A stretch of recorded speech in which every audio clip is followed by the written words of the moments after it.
Quaresma, Alexandre, je sais pas quel est ton avis là-dessus. Moi, je le vois cet après-midi. Qu'est-ce qu'il a bouffe la balle alors. Pourtant, c'est la Nouvelle-Zélande, quoi. Il n'y a pas de quoi briller. Tu peux un peu passer le ballon. Mais par rapport à Bernardo, qui joue collectif, vraiment. Non, mais je suis d'accord avec toi. Il aime la tricoter. C'est bizarre parce que j'ai beau le regarder jouer, j'essaye même de me forcer à le regarder jouer pour voir s'il amène quelque chose. J'ai toujours l'impression que c'est du vent. J'ai toujours cette impression que ce joueur, c'est du vent. C'est impressionnant. Hein. Je le vois jamais chaque fois. Bah pourtant, il met quelques buts décisifs. Non, voilà. C'est Ronaldo qui lui avait donné. Ouais. Et dès que il est tellement fort dans les dribbles que quand je le vois en 1 contre 1 comme un défenseur qui l'attend tranquillement, il ne dribble pas. Donc quand tu es vraiment bon en 1 contre 1 dans les dribbles, qu'est-ce que tu fais, ta force? Tu crées le surnombre et à chaque fois, tu vas, que ce soit contre, je sais pas moi, la Nouvelle-Zélande ou quoi, c'est là où tu dois faire facilement la différence quand tu es un vrai dribbleur. Et il montre que non. Il ne le passe pas, le joueur. À chaque fois, il ne le passe pas. Donc, c'est qu'arrive un moment, ça fait du vent. Mais par contre, ça aide d'être le pote quand même à Ronaldo. Ça, c'est clair.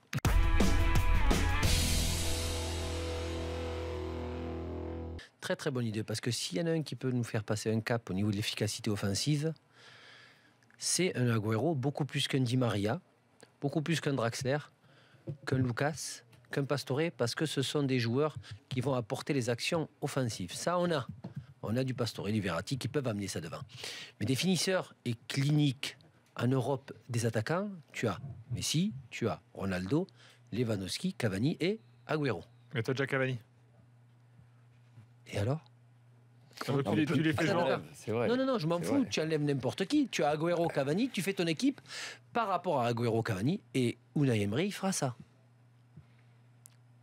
Et je pense que si tu prends Agüero, c'est un joueur qui est capable de jouer axe, qui est capable de jouer côté, qui est capable de venir demander le ballon bien et se retourner beaucoup plus que le fait Cavani. Mais le fait d'avoir à la fois à surveiller Cavani et Agüero dans les gros matchs, là, tu as du lourd pour la Champions League.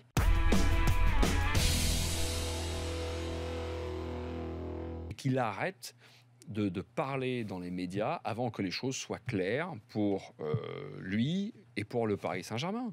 Parce qu'on le voit encore aujourd'hui avec cette espèce de vague-là, Verratti, sur ce qu'il a pu dire à la Gazzetta. C'est complètement polluant. Ça le dessert lui, ça dessert l'image aussi du Paris Saint-Germain, parce qu'on a l'impression qu'elle ne maîtrise pas sa communication vis-à-vis de ce cas Verratti. Non, simplement, s'il veut plus d'argent, il a le droit de le dire.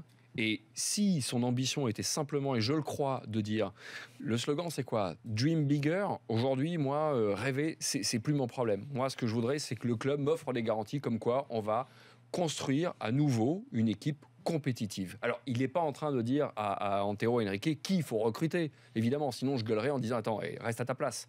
Il est simplement en train de dire à Nasser et au nouveau directeur sportif, moi, je veux rester.